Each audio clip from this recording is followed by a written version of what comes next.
Hi everyone, thanks so much for joining us tonight on our IG Live, helping your friends or peers cope with trauma.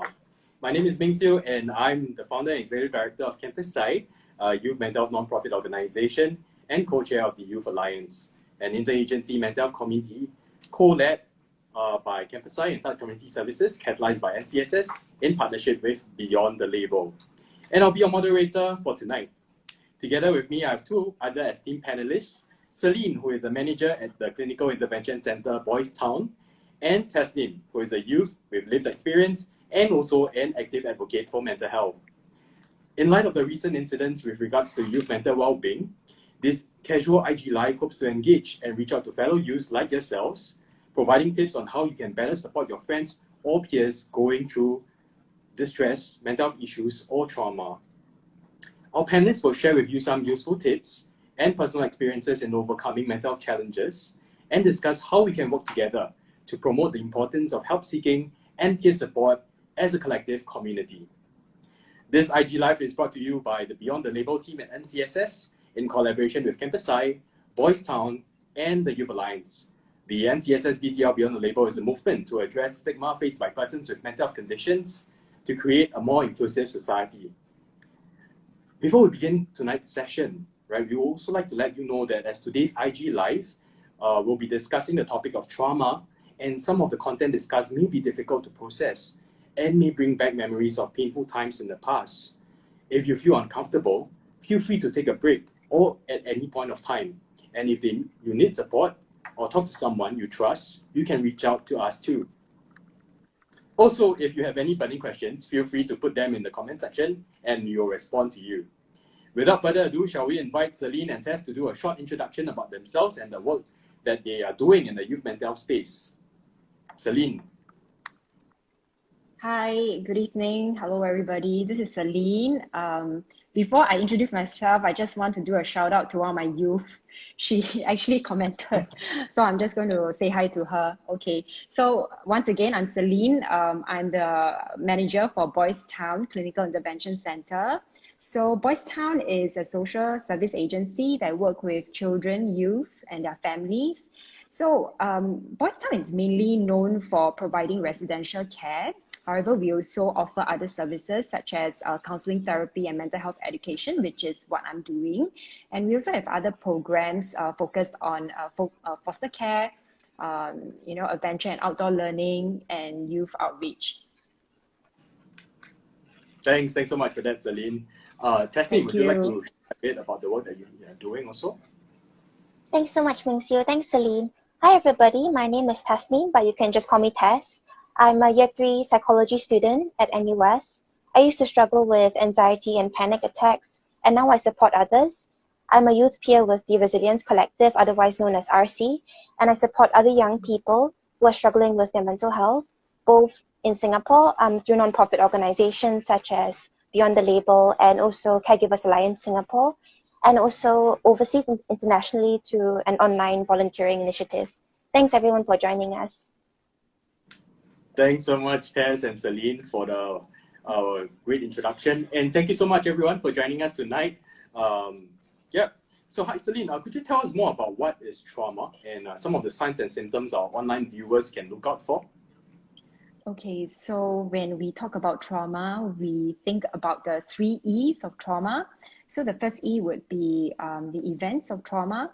So events refers, of course, to the events or a set of circumstances that can cause trauma. So the second E would be the effects of trauma. So when we talk about effects, we are referring to the signs of trauma responses. And then thirdly, the last E would be experience. So when we talk about experience, we need to think about in terms of, it is the individual's experience of the event that will determine whether the event is traumatic or not for him or her. So essentially, trauma is a response to something that is, to an event that is deeply disturbing or distressing, and that it overwhelms an individual's ability to cope. So some of the typical signs of trauma responses, can include sleeping problems, nightmares, be very protective of personal space, And then there will be feelings of fear, anxiety, worries, and then and these feelings can be very intense, and you may also have emotional swings as well. And then, for example, when we talk about a victim of bullying, okay, he or she may have signs of trauma responses such as refusing to go to school. He or she may have problems concentrating or focusing in school or in class.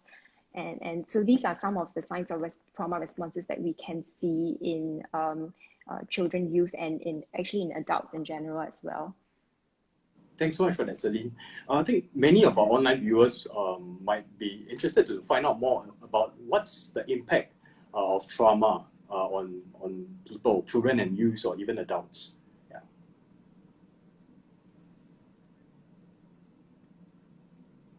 Okay, Celine, can you hear me? Yeah, sorry. I think my internet connection wasn't very good. Could you repeat your question again? Sure, no worries. Yeah. I think some of our online viewers will be very keen to know what are some of the impacts of trauma on children and youth and also on adults. Would you like to share more on that? Okay, so how it affect children, youth, and adults is that it may affect their daily functioning. So what do we mean by daily functioning? It may affect, their ability to go to work. It may affect their ability to concentrate or focus in school. It may affect their studies because of their preoccupation with thinking about the events. So they may see a drop in their grades. Okay, they may not do so well in their studies. And then it may also affect their relationships with other people because of their intense preoccupation with, that traumatic experience.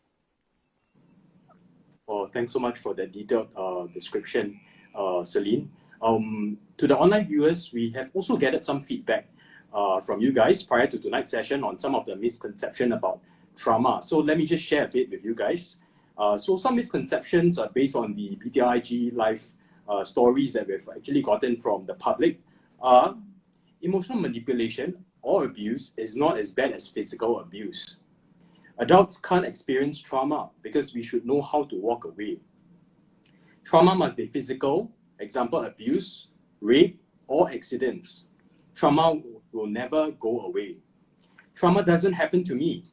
You need to undergo a trauma to be traumatized. Witnessing a trauma will not make you traumatized. Trauma makes you stronger. Trauma stays with you for life. What you experience is not as bad as other people. People who experience trauma can't hold a job. Only the weak get PTSD. Tess, as a youth yourself, what are your thoughts on some of the misconceptions shared? Thanks, Ming-Siu, and thanks, Celine, for your insights. I feel that on the related note of misconceptions, social media may actually perpetuate such misconceptions on mental health in general, not just trauma. And that's because mental health is for everyone, and it exists on a spectrum. Let me use the 3 different colors for the dengue severity cases just as an example and a representation. So let's say green is not too severe, and then red is major red flags, you need serious intervention. And let's talk about anxiety. So anxiety can manifest itself in many ways. And let's start with green. So we can feel feelings of embarrassment, nervousness, and shame, which is definitely not pleasant, but it's valid and human emotions. And that can be your green. And those emotions are valid. They last for maybe a few seconds, a minute, to maybe days if you dwell on it, but it's not too serious. It's a natural feeling and process. And then we get to orange, where it's a panic attack. It's a lot more serious, and it can have impacts on your physical well-being and your mental well-being, and it can cause a lot of distress and sometimes trauma for certain people. Then when we get to red, which is really severe, where you need serious medical help or help of a mental health professional, that is GAD, general anxiety disorder, panic disorder, or social anxiety disorder, where your anxiety impacts your ability to function in everyday life. It affects your sleep, it affects your friendships, your relationships with your family, affects your performance in school. And the problem with social media is that it blurs the lines or the different layers when it comes to the spectrum of anxiety. For example, I witnessed an influencer just exclaiming after she pranked a F&B worker in the US, "I'm having a panic attack right now," while she was laughing and recording it. And as a psychology student who has studied mental health from a theoretical perspective, I can make the distinction and understand that it was a misuse of the term panic attack.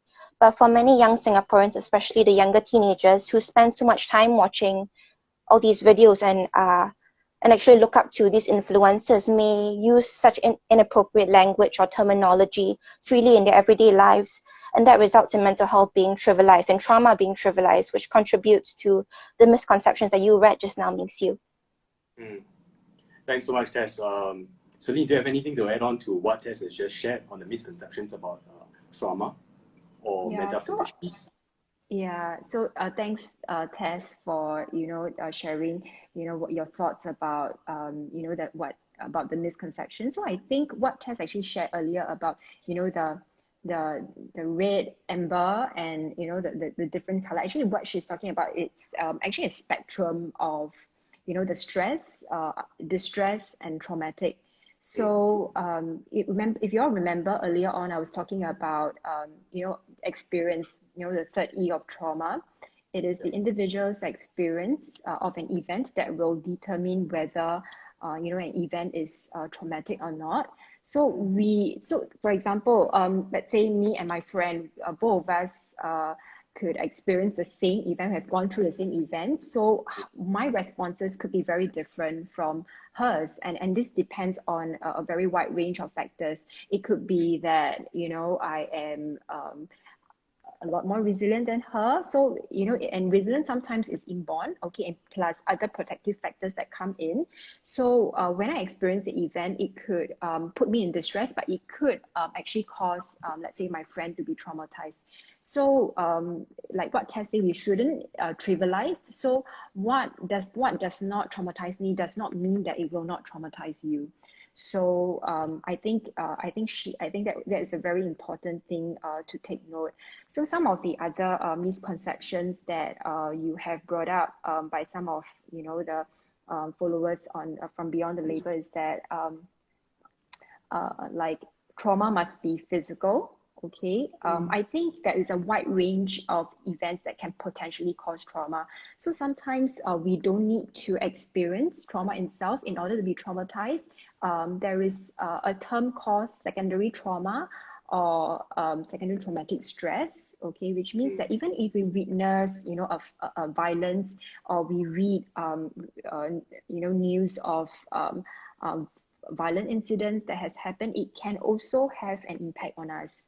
And other misconceptions such as adults can't experience trauma because we should know how to walk away.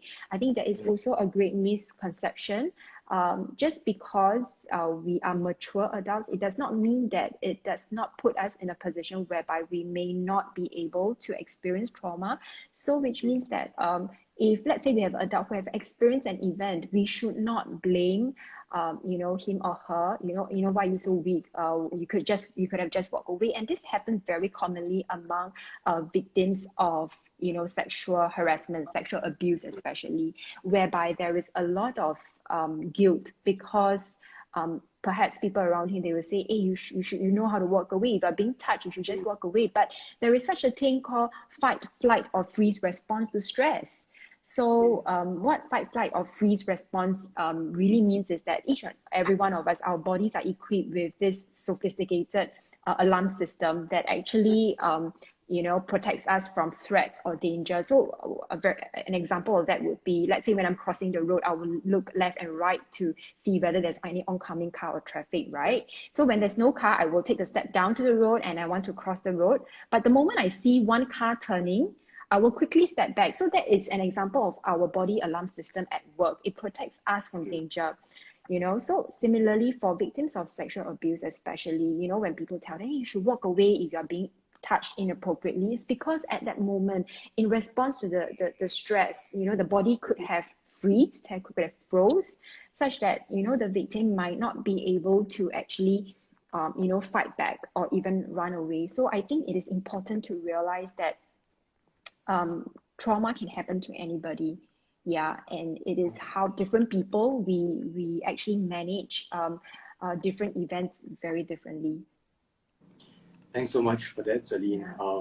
Yeah, so actually just now a lot of things that Celine has mentioned is part of this strategy called trauma-informed care, which a few of the social service agencies, 7 of us actually came together, which also includes Boys Town, Campus Side, Singapore Children's Society, Singapore Social Mental Health. So recently we have actually launched this trauma-informed care talks and workshops to educate young people like yourselves, parents and caregivers, and also educators and social service professionals and healthcare professionals to support friends or even your loved ones with trauma issues. Yeah, so with that, Celine, would you like to share more about this trauma-informed care practice? Yeah. Okay, so I have a lot of people asking me, is trauma-informed care a type of treatment for trauma? So the thing is, trauma-informed care is not a treatment for trauma, but rather it is a model of care. So the word trauma-informed actually means, to be informed about trauma. So having that awareness and understanding of, what trauma is, what are the signs of trauma responses, what are the effects of trauma, and understanding that it is the individual's experience that will determine whether an event is traumatic or not for him or her. So with that understanding, it requires us to have a mindset shift from what is wrong with you, by asking the question, what is wrong with you, to asking a question, what happened to you?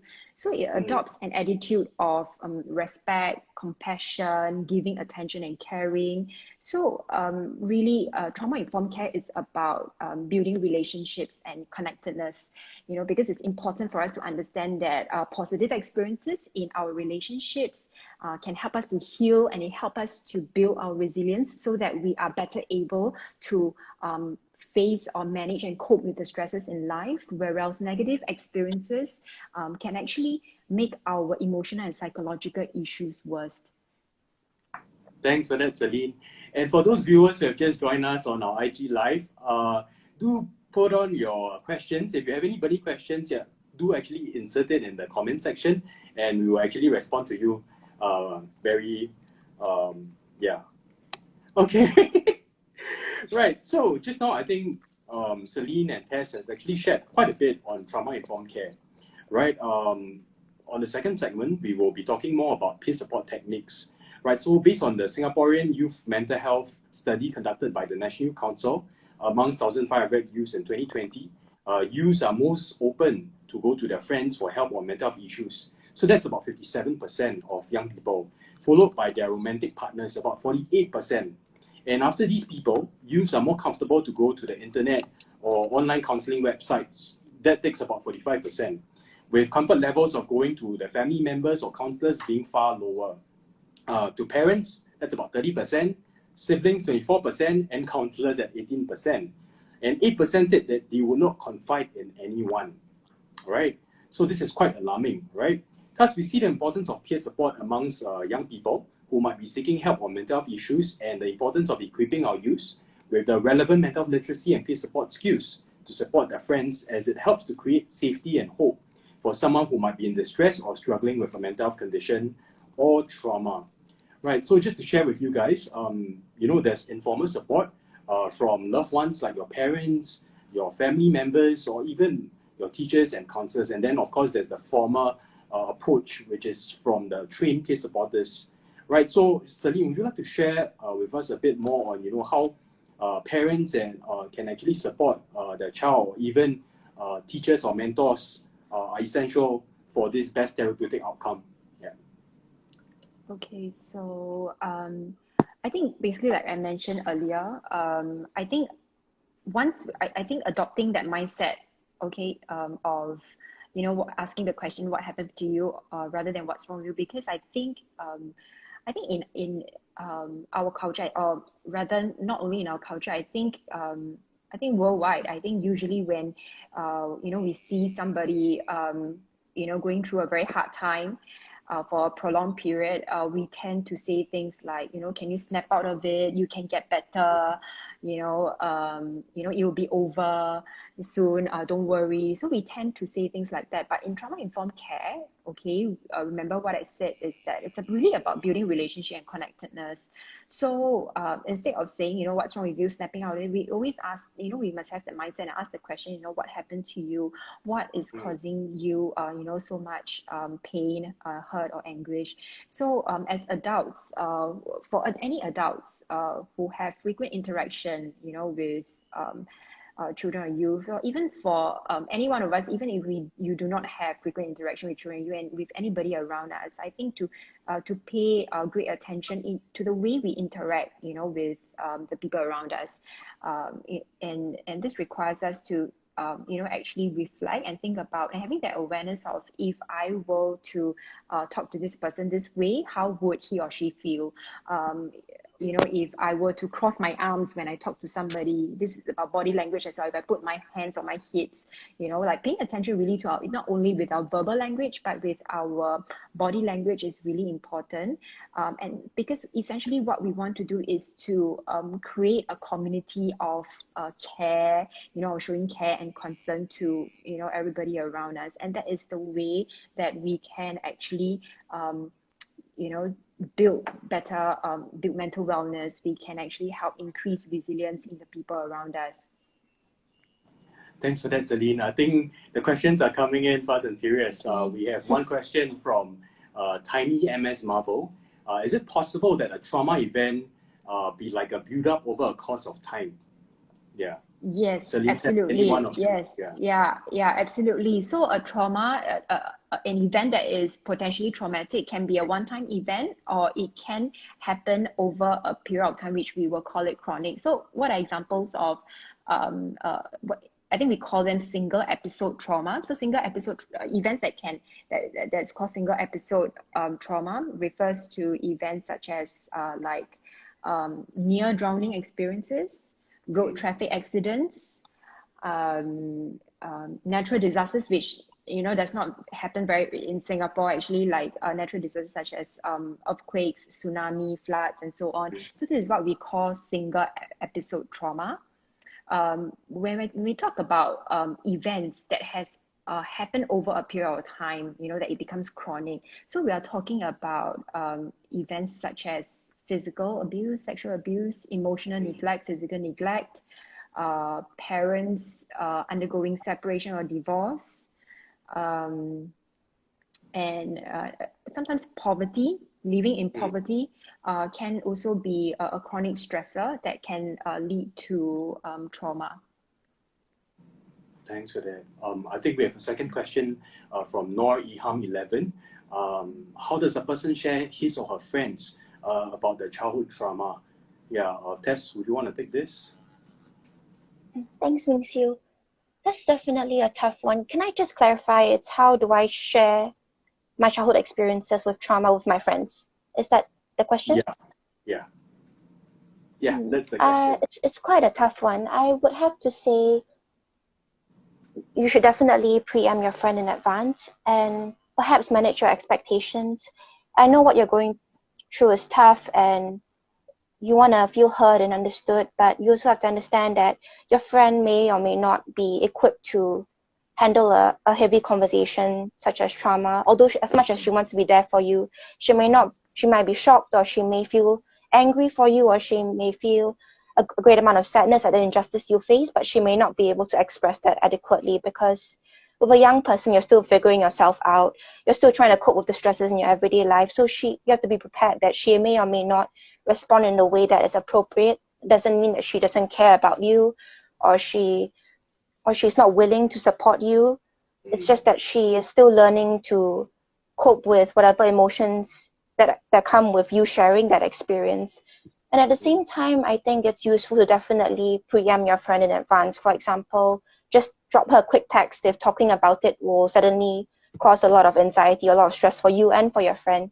Maybe explain to her like, hey, I feel that I really trust you, and there's something important that I would like to talk to you about.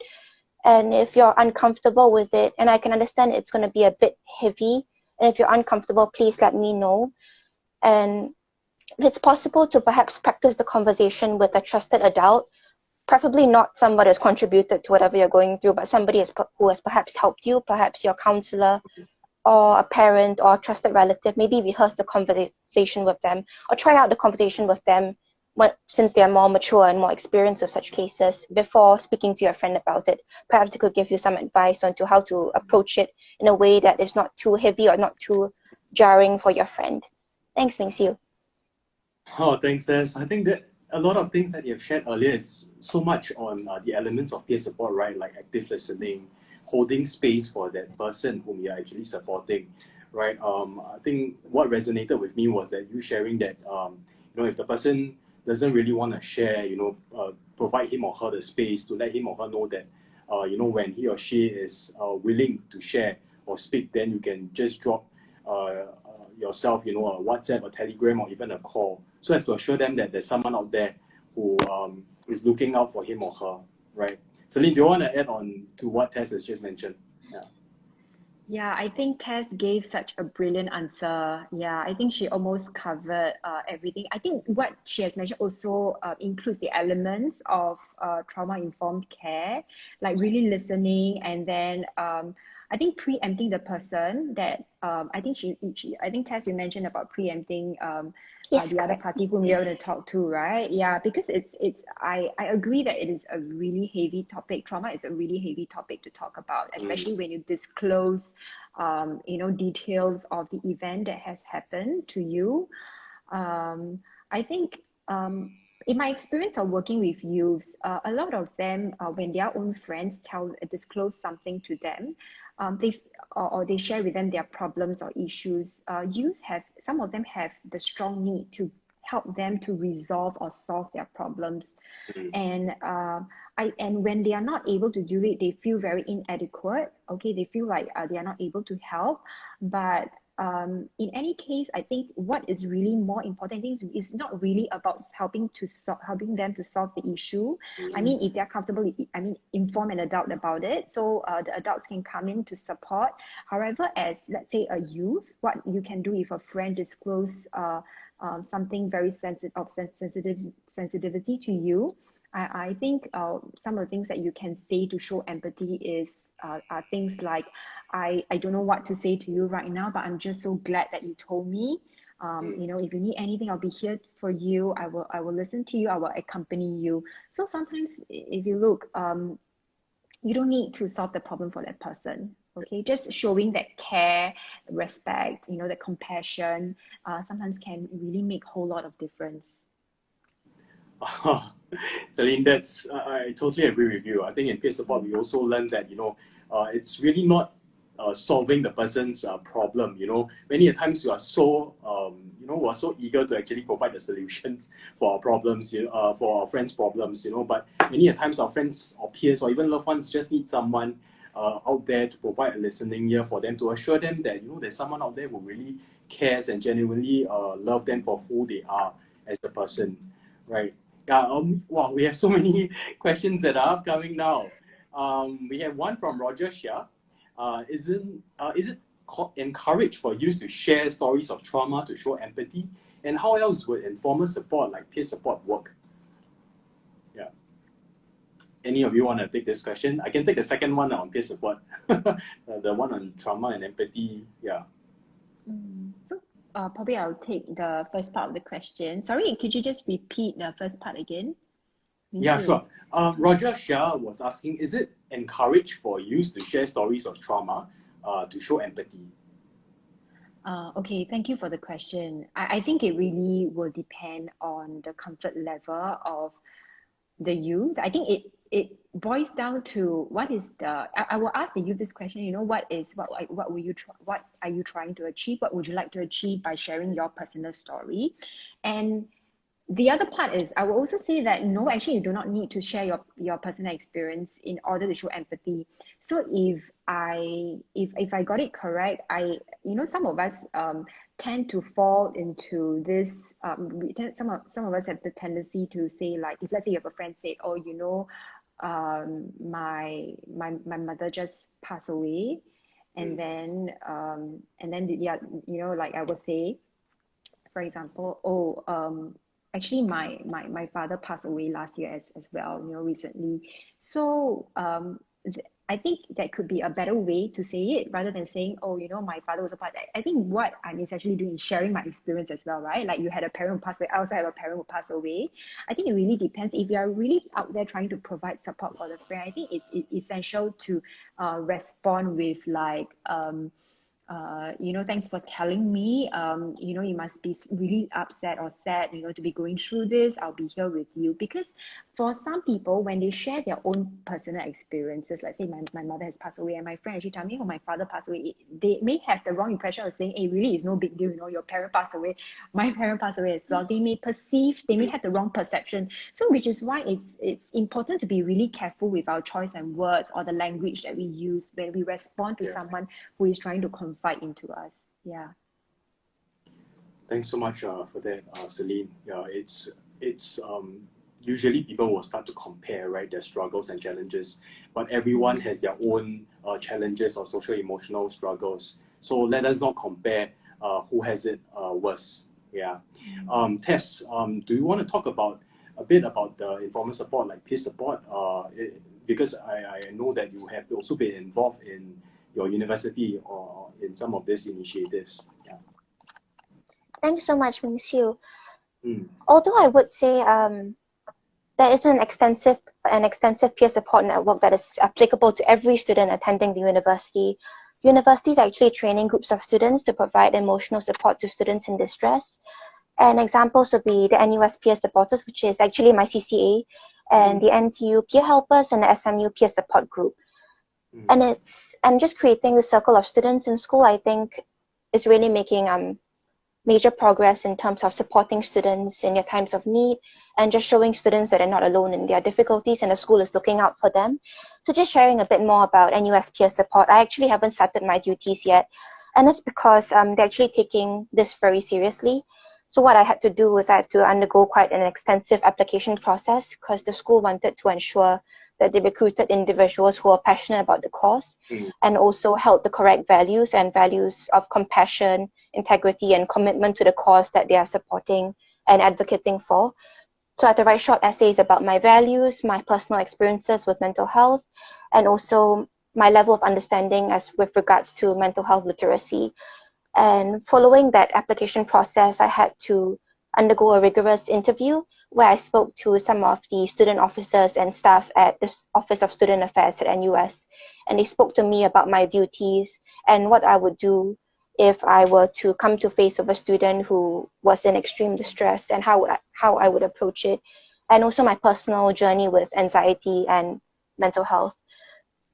And before I even start my duties as a peer supporter, I'll have to undergo a 6 months training on mental health literacy that is provided by the school.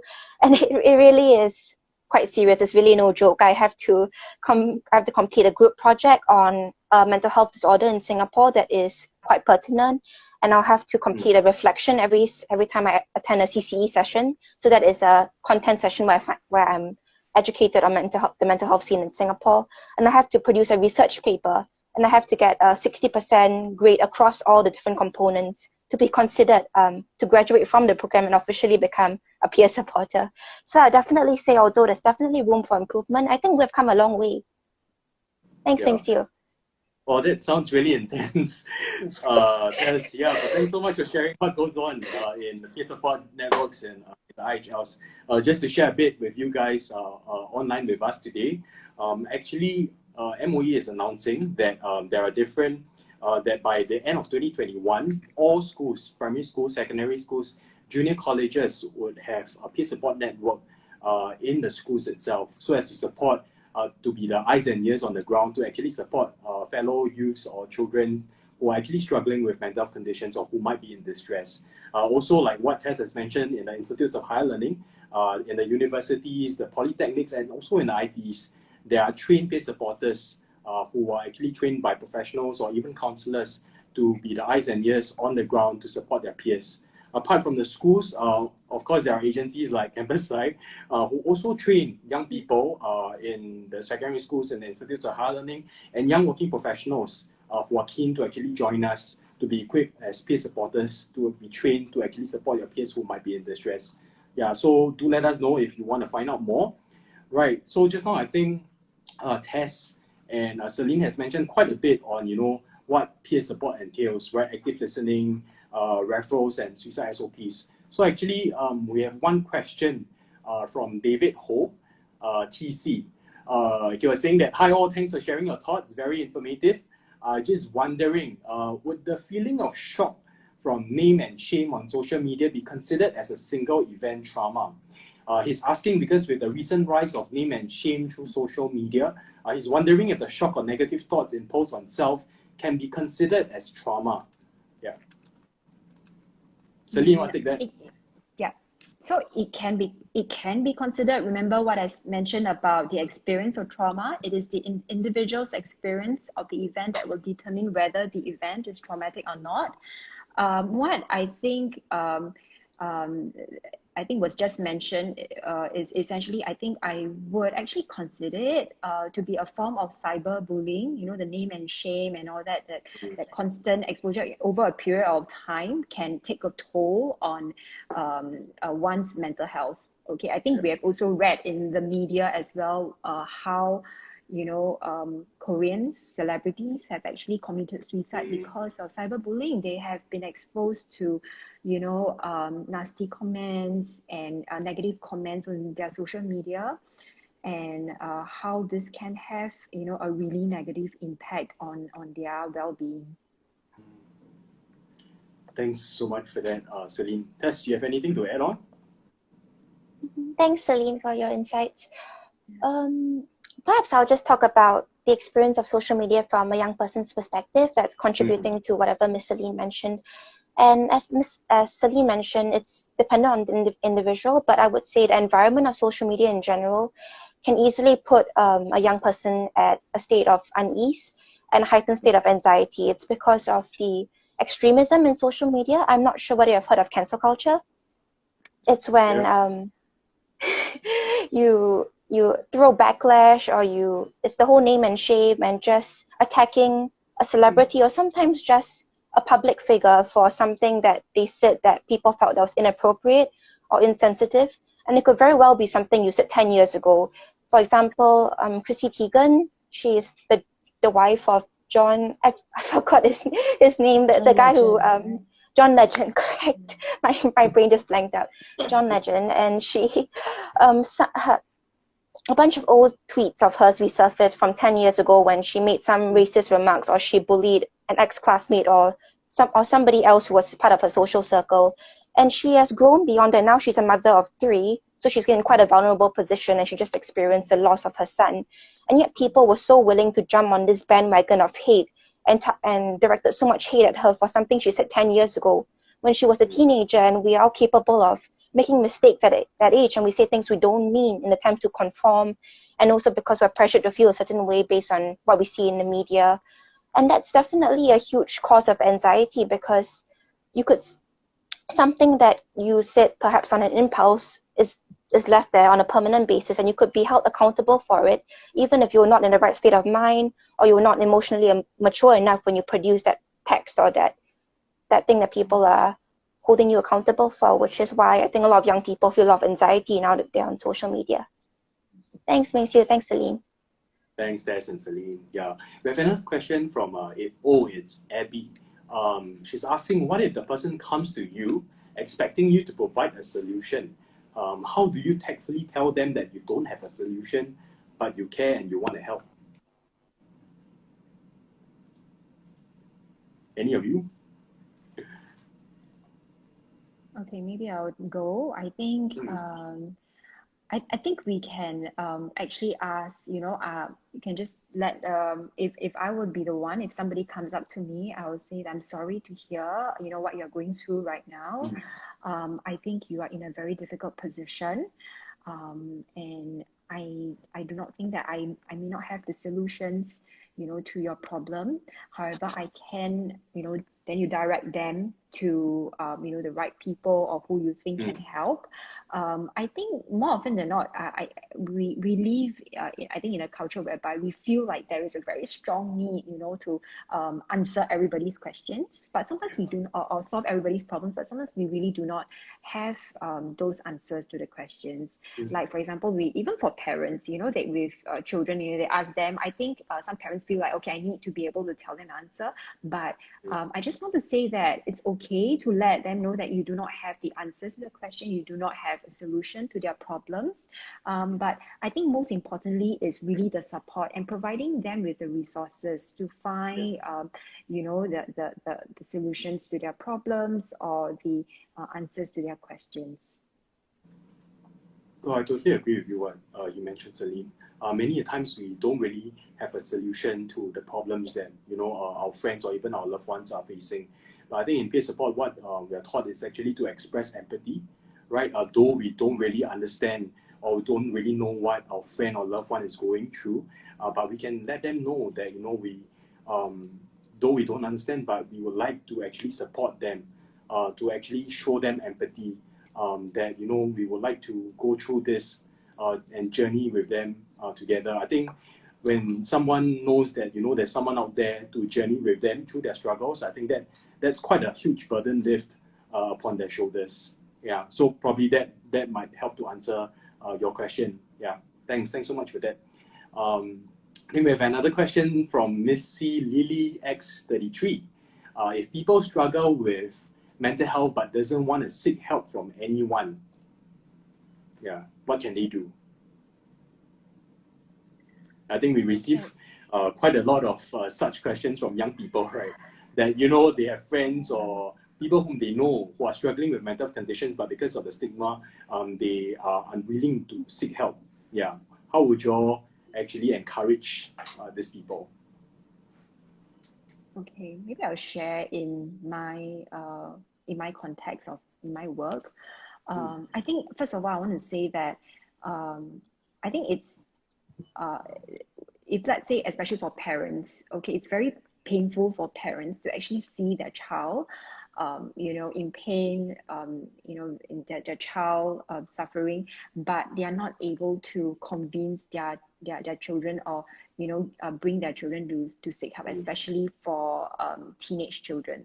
Yeah, I have actually received I've worked with many parents whereby they tell me, how can I bring my son or my daughter here? He or she just refused, and I can see that the struggle that they really go through.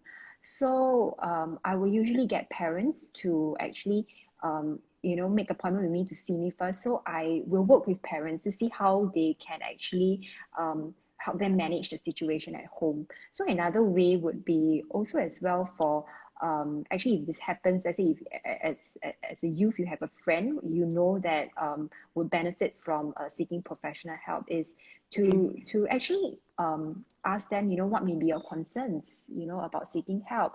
What are you worried about? What are you fearful about? And sometimes some youth refuse to seek help because of misconception about seeing, a mental health professional, or misconception about or negative experience or bad experience, that they had. So which actually has affected their confidence in seeking help. So I think it's important for as a friend, let's say you want to help your friend to seek help, it's to highlight to them, bring their awareness. Hey, I noticed that recently you have been reacting like this, you have been doing this, you have been behaving like this. I really think that you need help.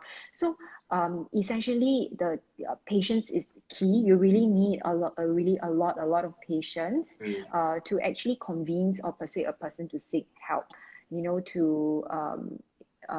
if it requires you every day or every now and then to actually remind the person, even if the person finds you really very naggy, I would say still do it, and if the person finally agree, accompany him or her, to see for their appointments and so on. Yeah.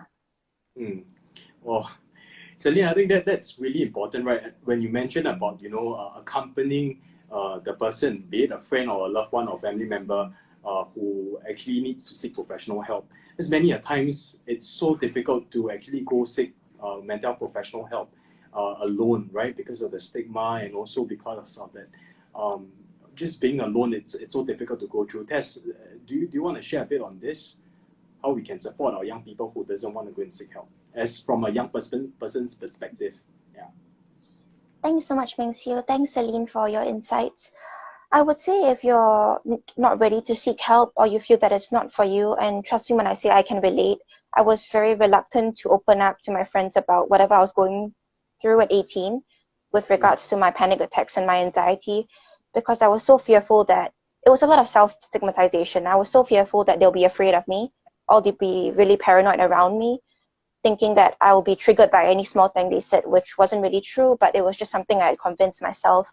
And I did seek professional help. I was open to it, but it didn't work. So I stopped, I think, after 3 sessions with a private psychologist, and I stopped seeing the counselor as well because I realized she was talking in circles. So it just didn't work out for me. But in the case that you feel that you really are not ready or it just won't work out for you, or because of your life circumstance, perhaps you feel that that particular manner of seeking help is not going to work out for you, I would say perhaps extend your support system, but don't look at it as though I have a mental health condition, I have a mental illness, and I am treating it. Don't look at it like that. Look at it as I'm going through a tough time right now, and I'm going to approach my teachers and I'm going to advise them on how I can, while I'm going through this difficult time and I'm not feeling like myself, how can I balance my studies together with practicing self-care and giving myself the space to feel better. And perhaps I could approach my friends and have them be a distraction for whatever stress I'm experiencing from school and whatever stress I'm experiencing with my personal well-being. Perhaps I could have them tie up with them and just go for ice cream, go to the arcade, go to the swimming pool, just have 1 or 2 hours of that respite away from whatever the negativity that's going on inside your head and whatever you're experiencing inside. And perhaps when you're ready, perhaps you may feel more comfortable with seeking help. But if not, perhaps we can just keep going on that way until you feel ready, or we can just approach it from that angle. Just look at it as I'm not myself. I'm just going to keep doing what I can to relieve whatever I'm going through. Wow, I think what Tess you have mentioned is very important, right? Only when you're ready, right, that you go and seek help, or you accompany that person to go and seek help.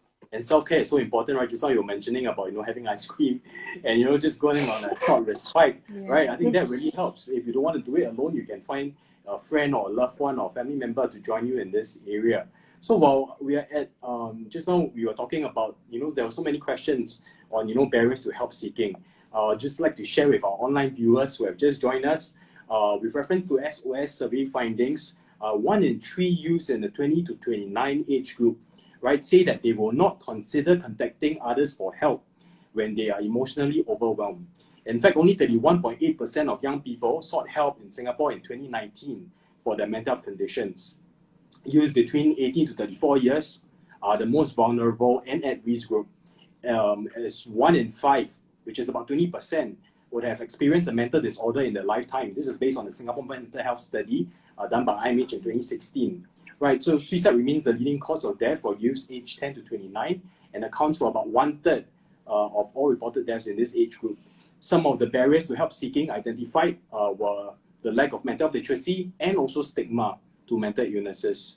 Right, the top 5 barriers to help seeking feedback from our youths is that 1 is the concerns about confidentiality and trust, right, issues, and 2nd is the availability of resources, the time and cost.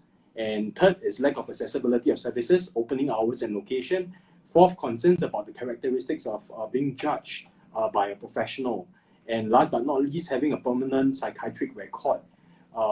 And that might actually hinder them from applying for a job or even a scholarship. And these are really very real concerns on the ground from our young people, be it students in the schools or even young working professionals. Tess and Celine, do you want to actually share a bit more about these barriers to help seeking and concerns? How can we actually support our young people better in terms of help seeking? Yeah.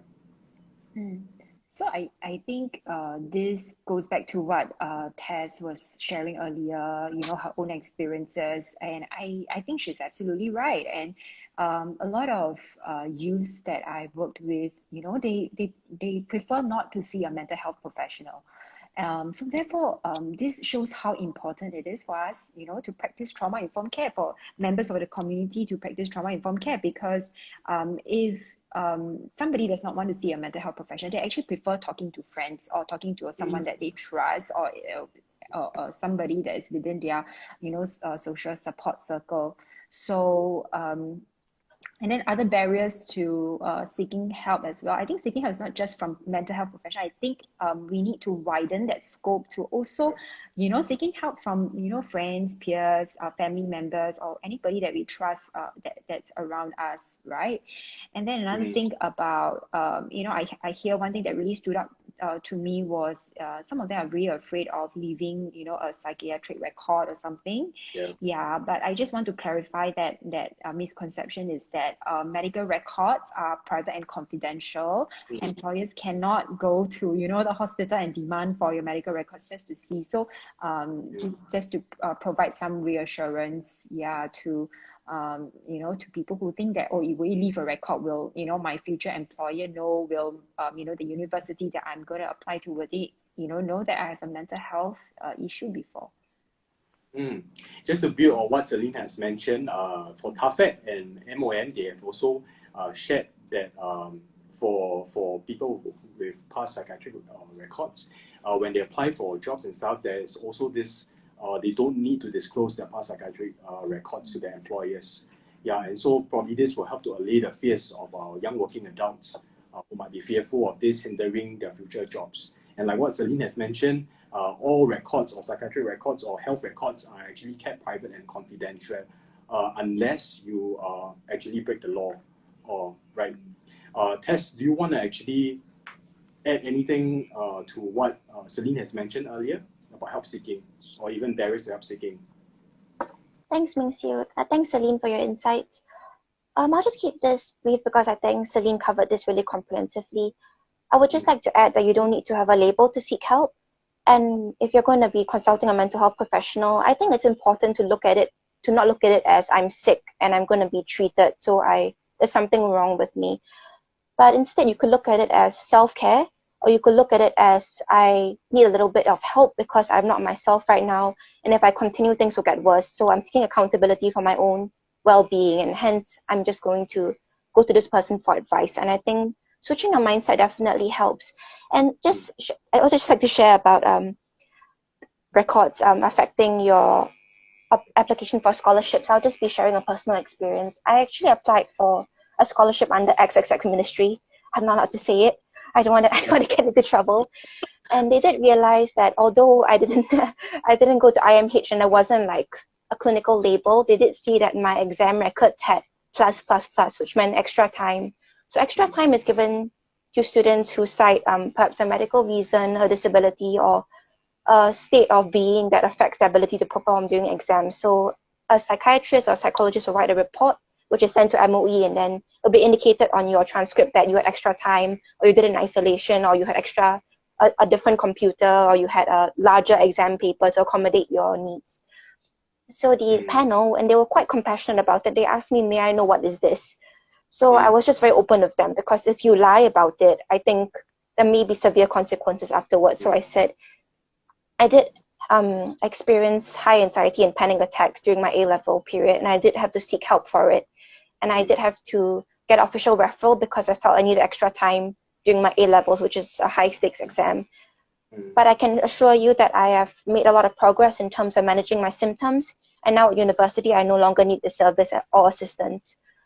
And the truth is, it did send me for a second evaluation at the psychiatric ward of a hospital, but it was just a quick 5-minute Q&A, and then it was all over, and I got the scholarship anyway. So just to give you a bit of encouragement and reassurance that please be open about it if asked. But if you have made progress and you have done well for yourself in terms of recovery and healing, also let them know. And let's say it affects your scholarship, and I can assure you, in my case, it didn't. But if it does, maybe try somewhere else. Don't give up. and perhaps it's just maybe not meant for you. And if the organization can recognize that you have made progress and they clearly stigmatize mental health, then maybe it's not the right place for you. Thanks, Ming Siu. Thanks, Tess. That was really a very encouraging testimony about how you actually overcame your mental struggles and eventually get the scholarship that you actually desired. And just want to encourage everyone who's actually tuning in right now that you can also be that someone who actually be able to overcome your challenges and pursue your dreams. Yeah. With that, we have a question from Little N at 94. What if parents are in denial and are refuse for their children below 18 to seek help, to see a counselor? Can the kids still seek help on their own without parental consent? Yeah. Celine, do you want to take that? I think that might be from a parent. Yeah. So actually, in Singapore, there isn't any legislation to say that if you're under 18, you cannot seek help from a helping professional. So I would say that the policy will vary from agency to agencies. So I think, but essentially, I think if let's say I will have someone under 18 approach me for help, I think first thing I will ask that, are your parents aware about it? If they say no, I don't wish for my parents to know. So I think it's important to ask again, like what are your concerns? What are you worried about? Is there any way if and I will share with them, because usually I think it's a protocol for mental health professionals to actually share with our patients or clients that they are there's a waiver of confidentiality. There are situations whereby if let's say you are a risk to yourself or to somebody else, I will need to inform someone, so who would that person be? Yeah, so in such a situation, then they will actually think about, okay, I need to have someone whom, I need, especially if I'm under 18, I need somebody whom, this person here, this professional here will be able to, turn to, and this disclosure is not meant to, the whole point of disclosing this, if especially if there's a risk of self-harm or harm to others, is really essentially to help that person, to show that we care about you. We don't want you to to hurt yourself. Your well-being, your welfare is our priority, which is why it's important for us to speak to someone if, let's say, in case you are at risk to yourself or to somebody else. Yeah. Thanks for that, Celine. Just to build on that question, we have another question from G. She said, she's asking, I would like to seek a counselor, but I do not want my parents to know. Is this even possible? I guess if I have a child, like a primary school going child coming here, which by the way, I have not experienced before in my 10 years, in my 10 years of career experience, I've not had this before. I think if a young child, I think if he or she is in primary school, I will be very concerned. Why is this child even seeking help without the parents? I'll be very concerned. But if it's a secondary school teenager, I think I will have that conversation with him or her, like, what are your concerns of not letting your parents know about it, because it's really important. I will share, the importance of, privacy and confidentiality. Yes, I think, but it's also to talk it through, with the youth. What are the things that you don't wish for me to share? I think it's really important to be open, to have that open communication. So this is one of the principles of trauma-informed care, which is really having that collaboration and mutuality, a mutual agreement. Okay. Yes, that transparency with the youth. Okay, like telling him, the whole purpose of me sharing, talking to your parents about feedback about you is because I want to let them know about your progress and how they are able to support you at home. If let's say you are not feeling too good or not feeling too well, your parents will know, how to support you. How should they be talking to you?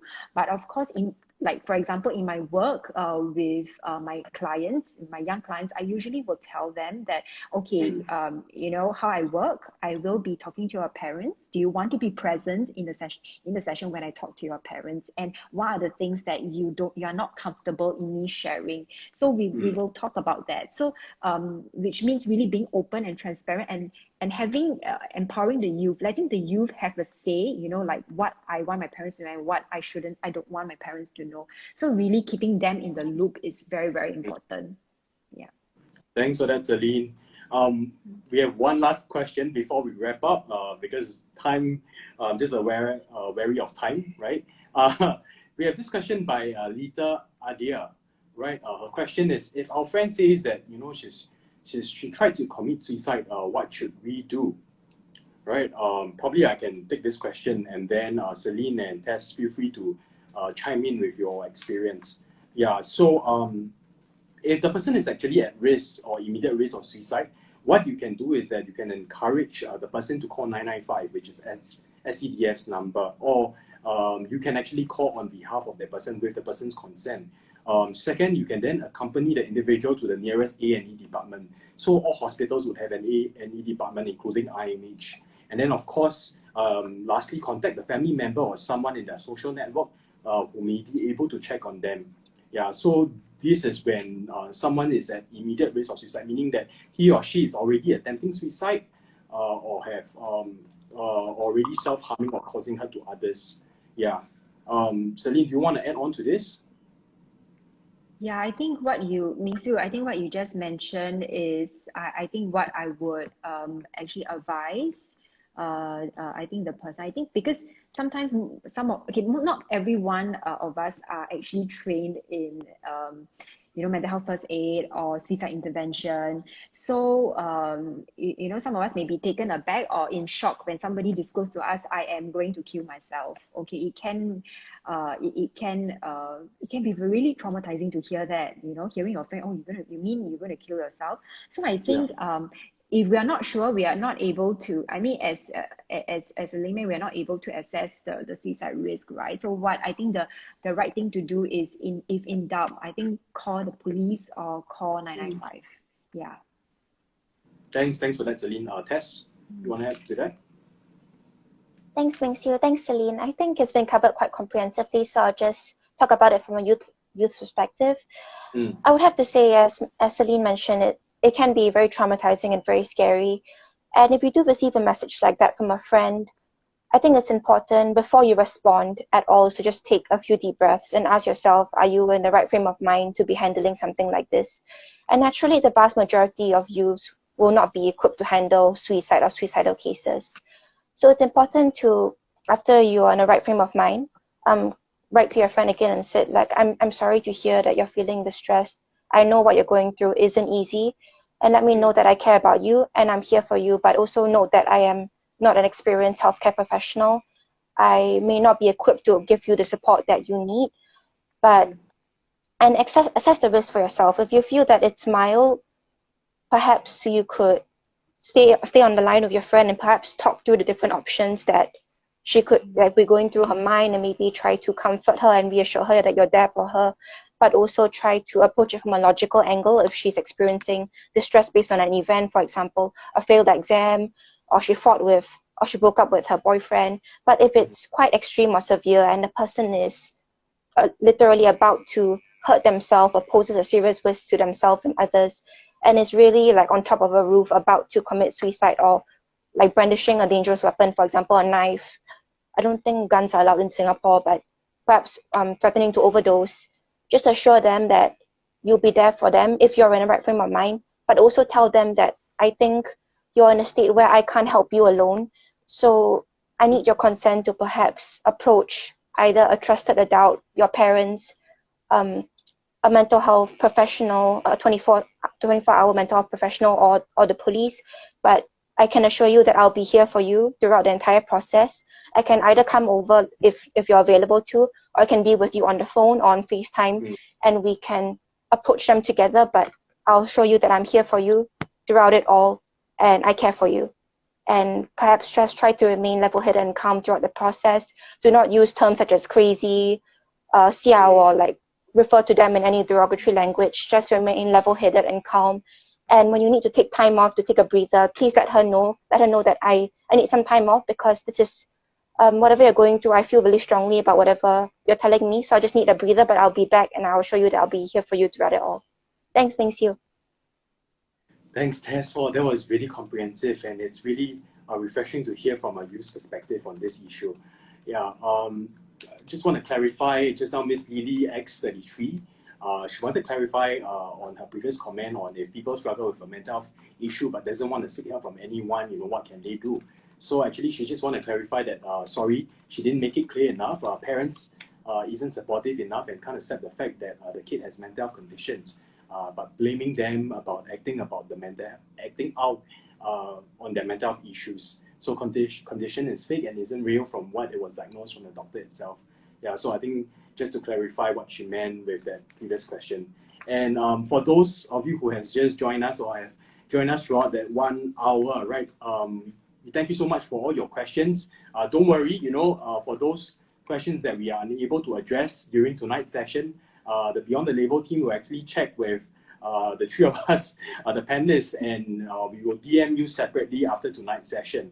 Right, so before we come to a close, we have actually prepared some community mental health resources that are available for you, right? And the Beyond the Label team will be pinning these help resources in the comment section below, right?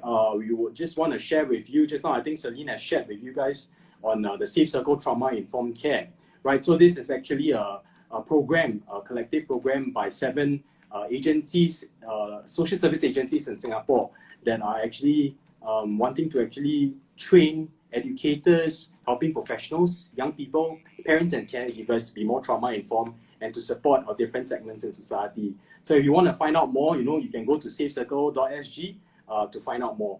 And of course, the Beyond the Label help board, right behind, as you can see, right? If you want to find more about that, it's actually a one-stop, a one-stop kind of portal or help resources that is actually by the Beyond the Label NCSS team. So you can actually go to the Facebook to take a look. As I mentioned earlier, the NCSS team has actually curated the different resources from peer support all the way until counseling services or even helplines that you can actually look for. So this is, they will actually pin it in the comment section below. Right, so I think we've answered most of the questions, right? And then I think before we wrap up, right, I think today we have discussed quite a lot of issues, right? I think the message that we want to bring home to online viewers is first, the fight against mental health stigma is real, right? Mental health stigma continues to prevent people from seeking help for their mental health conditions. Sometimes the strongest stigma that exists is the one we hold against ourselves, and that's self-stigma, right? Apart from the societal stigma. Self-stigma prevents and delays the process of getting help. So let's all together as a society break this self-stigma and societal stigma. And the second message is that you are not alone, okay? While we may be in difficult times, we are not alone, right? There is a community of support readily available, and we are able to actually overcome this together. Just want to let you guys know that why we are doing this is also because we want to let you know that in the social service sector, in the healthcare sector, or even in the youth sector, and in the schools, like Tess is in the uni, right? There are different sectors in the society who are willing to come together to support you or someone you love who's struggling with a mental health condition. And the third message is speak to your loved ones or seek professional help early, right? Do seek help early or speak to someone about your mental health whom you trust. It can be a loved one, it can be a family member, it can be a teacher, right? Or a social service professional or a healthcare professional, right? So just want to give a shout out to the Beyond the Label team, the Youth Alliance, Campus Side team, the Boys Town team, and of course, Tess, right? If you've been inspired by what you've heard today, we are ready to hear from you too. The Beyond the Label team aims to create awareness of mental health stigma, increase mental health literacy, shift the attitudes of Singaporeans towards persons with mental conditions, and let everyone know that it is okay to not be okay. This shift in attitude towards mental health begins with all of us, with you, with me, with all of us. For those interested in sharing your stories and mental health journeys, do drop us a message on Facebook or Instagram. With that, we've come to the end of our IG Live tonight, and we would like to thank our panelists, Celine and Tess, and the NCSS Beyond the Label team for all the tech and admin support for making tonight's session possible, not forgetting you, our online viewers, for making time to join us tonight. And we hope that the discussion was helpful for you, and thank you for your support, right? We hope that the discussion was helpful and for you to actually support your friends or peers going through distress, mental health issues, or even trauma. Remember, you are not alone in this, and help is available. Good night. Thank you. Thank you so Thanks, much. Tess. Thank Thanks, you so Celine. much, Thank you, everyone. Mingxiu. Thank you. Thanks, Thank you, Mingxiu. Tess. Thanks, Thanks, Celine. everybody. Yeah. Yeah. Thanks, everybody, for joining Yeah. us. Yes. Thank you. Good night, everybody. Good night. Thanks, Good night. everyone, for Bye. joining us. Bye.